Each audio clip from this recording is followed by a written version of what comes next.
Selamat datang di Sigma Story, saya mengucapkan terima kasih karena telah meluangkan waktu untuk mengunjunginya. Semoga kesehatan dan keberkahan selalu menghampiri Anda dalam segala hal. Ketika berita ini menjadi sorotan di seluruh Singapura, tidak ada yang mempercayainya. Singapura merupakan salah satu negara teraman di dunia dengan hanya memiliki satu pembunuh berantai dalam sejarahnya. Namun, kasus pembunuhan terhadap Ayakanu Martamtu pada tahun 1984 bukanlah lelucon. Ayakanum, seorang penjaga berusia 34 tahun, dibunuh dan dicincang oleh seorang penjagal daging lalu dimasak menjadi sup kari. Tetapi hasil rasanya jauh dari kata enak karena beberapa orang mengeluh tentang kari dengan rasa yang buruk. Ketika polisi akhirnya menangani kasus ini, mereka mengungkapkan cerita yang sangat rumit. Mari kita telusuri siapa yang membunuh Ayakanu, mengapa mereka melakukannya, dan bagaimana bisa mereka berhasil lolos. Deskripsi kasus hari ini tidak membuat nyaman, jadi disarankan untuk berhati-hati. Pada tanggal 9 Januari 1987, Departemen Kepolisian di Changi, Singapura, sedang mengalami hari yang sepi seperti biasanya. Tidak banyak kejahatan berat yang terjadi di Singapura, itulah yang membuat peristiwa berikutnya sangat aneh bagi petugas polisi. Pejer detektif J. Alagamalai berdering, dan itu dari informan terpercaya miliknya. Informan itu mengatakan bahwa 2 tahun yang lalu, ia mengonsumsi kari yang sangat aneh di gereja Presbyterian Orchard Road. Ada sesuatu yang tidak beres dengan rasa dagingnya, dan ia yakin telah memakan Ayakanu Martamtu, si penjaga yang berusia 34 tahun. Bayangkan mendengar ini sebagai seorang detektif di negara teraman ke-6 di dunia, di tempat di mana tingkat pembunuhan hanya 0,17% per tahun. Detektif J sama sekali tidak mempercayai informannya, dan ia mengira informannya sedang mabuk atau sedang bercanda dengan sangat buruk. Saat ia meminta informannya untuk berhenti bercanda, sang informan justru menjadi semakin serius. Informan itu mengatakan bahwa ia mengetahui segalanya tentang Ayakanu. Ayakanu adalah seorang imigran kelahiran India yang lahir pada tahun 1950. Ia datang ke Singapura bersama istrinya Ramiah dan 3 anak mereka, 2 anak laki-laki dan seorang anak perempuan, sekitar tahun 1980. Mereka semua tinggal di sebuah rumah kecil di belakang gereja Presbyterian. Ayakanu adalah penjaga di Dewan Utilitas Umum yang terletak di sepanjang jalan Biggin Hill, sementara beberapa anggota keluarganya bekerja di gereja. Pada akhir tahun 1984, Ayakanu menghilang dan informan yakin bahwa dia dimakan saat disajikan dalam semangkuk kari pada bulan Januari 1985. Dia merasa sangat tidak enak dengan kari tersebut. Detektif J tidak tahu apa yang harus ia rasakan terhadap cerita yang menjijikkan sekaligus mencengangkan ini karena sulit dipercaya. Akhirnya, ketika dia kembali ke kantor polisi, ia memutuskan untuk membagi informasi ini dengan atasannya. Saat itu karena tidak ada banyak pekerjaan yang harus dilakukan di kantor polisi, mereka memberitahu detektif untuk menangani kasus tersebut. Detektif J kemudian akan mengungkapkan salah satu kasus yang paling menghantui dan aneh dalam sejarah Singapura. Detektif J tidak ingin menyia-nyiakan waktu. Dia sangat tertarik dengan cerita gila ini dan segera mencari informasi tentang nama Ayakanu Martamtu. Dia menemukan berkas orang hilang pada bulan Desember 1984 yang dilaporkan oleh istrinya sendiri. Istrinya mengatakan kepada polisi bahwa Ayakanu akan meminjam uang dari tempat kerjanya dan pergi berlibur ke dataran tinggi Genting, Malaysia, sebuah lokasi yang terkenal dengan kasinonya. Pada waktu itu polisi dengan cepat mengabaikan kasus tersebut sebagai seorang pria yang melarikan diri dari keluarganya, dan kemudian kasus ini dilupakan dan keluarga tidak pernah menghubungi polisi lagi. Sekilas, ada beberapa hal aneh tentang berkas orang hilang ini. Di satu sisi, Detektif J menganggap sangat tidak mungkin bahwa Ayakanu akan pergi berjudi atau meminjam uang dari tempat kerjanya. Dia baru saja meminjam $600 untuk membayar buku sekolah anak-anaknya, yang berarti dia masih berutang pada tempat kerjanya dan tidak memiliki uang untuk berjudi. Di sisi lain, sepertinya Ayakanu tidak berencana untuk meninggalkan keluarganya. Pertama, dia tiba-tiba menghilang sebelum rencana liburannya, dan kedua, dia sudah mengambil cuti beberapa hari sebelum hari Natal. Ini berarti bahwa dia berencana untuk tinggal di rumah selama liburan. Mengapa dia tiba-tiba menghilang hanya 2 hari sebelum berangkat berlibur? kemungkinan ada sesuatu yang lain yang merupakan petunjuk terbesar dari semuanya. Ramiah yang melaporkannya hilang, kemudian menghentikan semua kontak dengan polisi dalam kasus Ayakanu. Tidak ada yang tampak peduli terhadap Ayakanu. Bahkan setelah berbulan-bulan menghilang, dia meninggalkan rumah karena Ramiah mengambil pekerjaan sebagai penjaga di gereja Fo Ocho Methodist dan membawa semua keluarganya. Sepertinya dia tahu bahwa Ayakanu tidak akan pernah pulang lagi.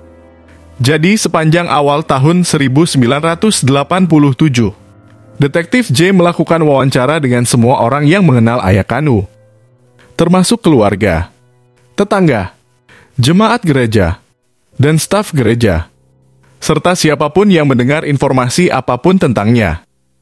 Selama proses ini, gambaran yang lebih jelas mulai terbentuk dalam pikiran detektif. Tidak ada seorang pun yang tampaknya mengatakan bahwa Ayakanu adalah orang yang baik. Detektif ingin tahu apa yang terjadi padanya. Kebanyakan orang bahkan mengingat bahwa Ayakanu adalah seorang alkoholik berat yang terkenal dengan kekejaman dalam memukul istrinya setiap hari. Dia kerap memukul dan menendang Ramiah di depan anak-anak dan saudara perempuannya yang juga tinggal di Changi. Para tetangga sering mendengar pertengkaran mereka dan melihat Ramiah terluka secara fisik setiap hari.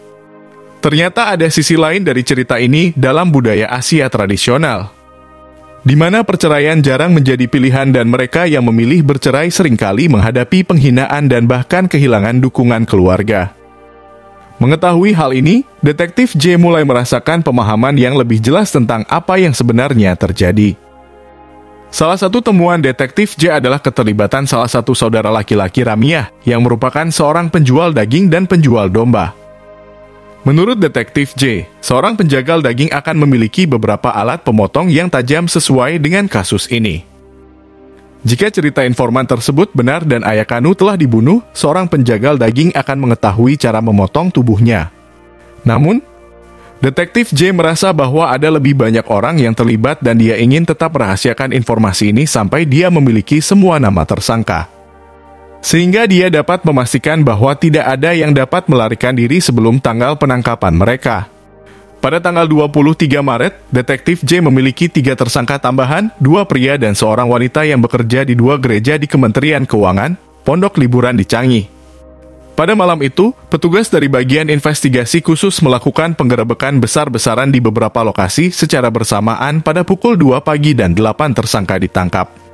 Mereka semua adalah kerabat Ayakanu, termasuk istri, serta 3 saudara lelaki Ayakanu beserta istri mereka, dan juga ibu kandung Ramiah. Salah seorang dari saudara lelaki Ramiah, Balakrishna, bekerja sebagai tukang daging dan penjual domba. Sementara itu, 2 saudara laki-laki lainnya, Radhakrisnana dan Chandara, bekerja sebagai penjaga di pondok liburan Kementerian Keuangan dan di gereja Orchard Road Presbyterian. Dari ke-8 tersangka ini, beberapa di antaranya dengan tegas membantah keterlibatan mereka, sedangkan yang lain tetap diam dan menunggu penangkapan oleh polisi. Dengan berlalunya waktu, salah seorang dari mereka akhirnya mengakui perbuatannya di bawah tekanan dari petugas penegak hukum. Mereka mengatakan bahwa pembunuhan tersebut terjadi di dalam gereja Presbyterian Orchard. Pada tanggal 12 Desember 1984, 3 bersaudara Ramiah secara tiba-tiba menyerang Ayakanu dan menyeretnya ke gereja. Ini akan menjadi sebuah peringatan, jangan mengganggu saudara perempuan kami atau akan ada konsekuensi yang serius. Namun, Ayakanu tidak menghadapinya dengan baik dan ia ingin melawan saudara-saudara tersebut. Dengan mencibir, para saudara tersebut memutuskan untuk mengakhiri hidupnya. Mereka membentangkan Ayakanu ke tanah dan menghancurkannya dengan palu besi. Tapi inilah bagian dari cerita yang benar-benar mengerikan. Keluarga menyadari bahwa mereka tidak bisa mengubur tubuh Ayakanu di wilayah berhutan karena pasti akan ketahuan.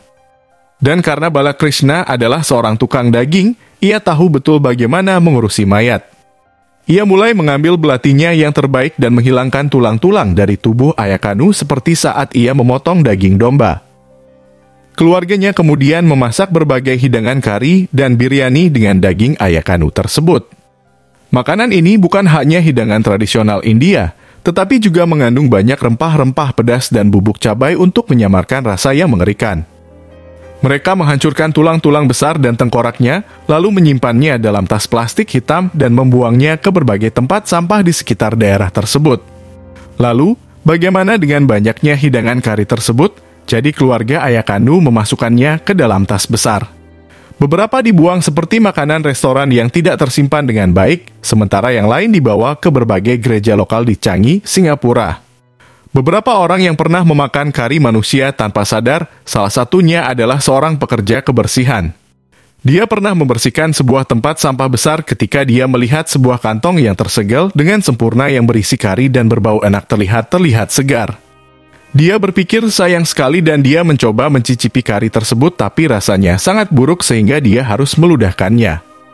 Saat polisi berbicara dengan jemaat gereja di sekitar tempat tersebut, mereka menemukan kebenaran yang mengerikan bahwa banyak dari mereka yang pernah memakan kari dengan rasa buruk pada bulan Desember 1984 dan Januari 1985.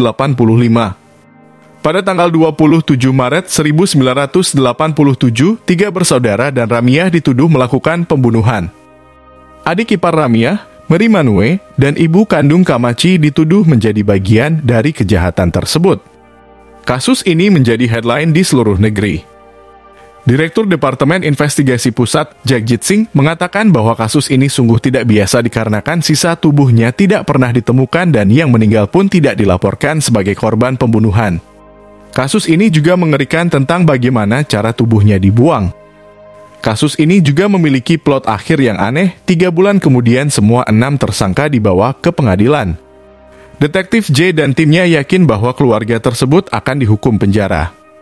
Mereka memiliki bukti pengakuan sebagian dari tersangka, kesaksian dari berbagai orang yang mengenal Ayakanu, serta teori yang cukup jelas yang dapat disampaikan kepada hakim.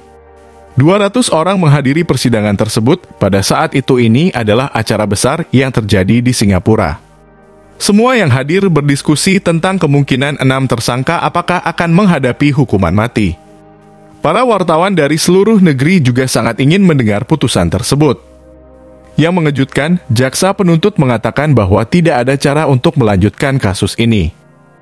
Pertama-tama, tubuh Ayakanu belum ditemukan secara utuh dan hingga saat ini tidak ada bagian darinya yang ditemukan. Senjata palu pembunuhan juga tidak ditemukan dan tidak ada petunjuk mengenai keberadaan pisau daging yang digunakan oleh Balakrishna.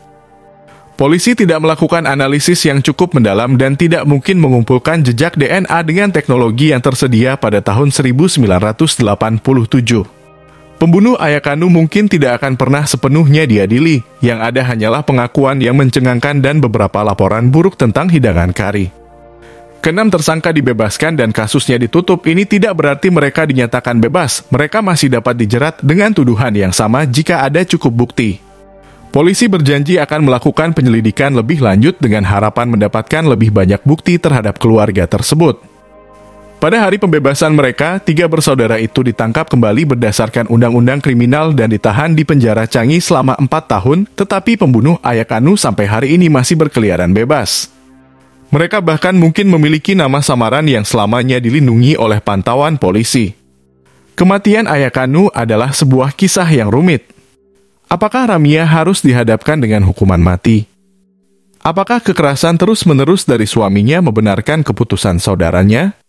Dan seberapa bertanggung jawabkah Ramiah jika pembunuhan itu tidak direncanakan? Bagaimana menurut Anda? Itulah kisahnya. Terima kasih telah menonton.